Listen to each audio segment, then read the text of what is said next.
ಭಗವಂತನ ನಾಮಸ್ಮರಣೆಗೆ ವಿಶಿಷ್ಟವಾದ ಸ್ಥಾನವಿದೆ. ನಾಮಜಪ ಮಾತ್ರ ಅಭ್ಯಾಸವಲ್ಲ, ಅದು ಜೀವನವನ್ನು ಪಾವನಗೊಳಿಸುವ ಮಾರ್ಗವಾಗಿದೆ. ಕೆಲಸ ಮಾಡುವಾಗ ನೀವು ಭಗವಂತನ ನಾಮವನ್ನು ಜಪಿಸಿದರೆ ಅದು ಕೇವಲ ಕೆಲಸವಲ್ಲ, ಅದು ಭಕ್ತಿಯ ಮಾರ್ಗವಾಗುತ್ತದೆ. ನಡೆದಾಡುವಾಗ ನೀವು ನಾಮಸ್ಮರಣ ಮಾಡಿದರೆ ನಿಮ್ಮ ನಡೆ ಕೂಡ ತೀರ್ಥಯಾತ್ರೆಯಾಗಿ ಪರಿವರ್ತನೆಯಾಗುತ್ತದೆ. ಅನ್ನವನ್ನು ರುಚಿಯಾಗಿಸುವಾಗ ನೀವು ನಾಮವನ್ನು ಜಪಿಸಿದರೆ ಆ ಆಹಾರ ಮಹಾಪ್ರಸಾದವಾಗಿ ಪವಿತ್ರವಾಗುತ್ತದೆ. ತಿನ್ನುವಾಗ ನೀವು ನಾಮವನ್ನು ಜಪಿಸಿದರೆ ಅದು ಕೇವಲ ಆಹಾರವಲ್ಲ, ಅದು ಪ್ರಸಾದವಾಗುತ್ತದೆ. ಸ್ನಾನ ಮಾಡುವಾಗ ನೀವು ನಾಮಸ್ಮರಣ ಮಾಡಿದರೆ ನಿಮ್ಮ ಸ್ನಾನವು ತೀರ್ಥ ಸ್ನಾನವಾಗುತ್ತದೆ. ಮಲಗುವ ಮುನ್ನ ನೀವು ಭಗವಂತನ ನಾಮವನ್ನು ಜಪಿಸಿದರೆ ನಿಮ್ಮ ನಿದ್ರೆ ಧ್ಯಾನನಿದ್ರೆಯಾಗಿ ಪರಿವರ್ತನೆಯಾಗುತ್ತದೆ.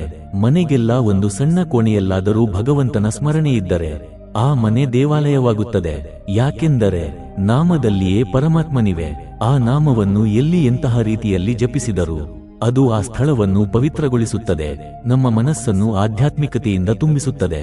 ಒಂದು ವಾಕ್ಯದಲ್ಲಿ ಹೇಳಬೇಕಾದರೆ, ಎಲ್ಲಿ ಭಗವಂತನ ನಾಮವಿದೆಯೋ ಅಲ್ಲಿ ಸ್ವರ್ಗವಿದೆ.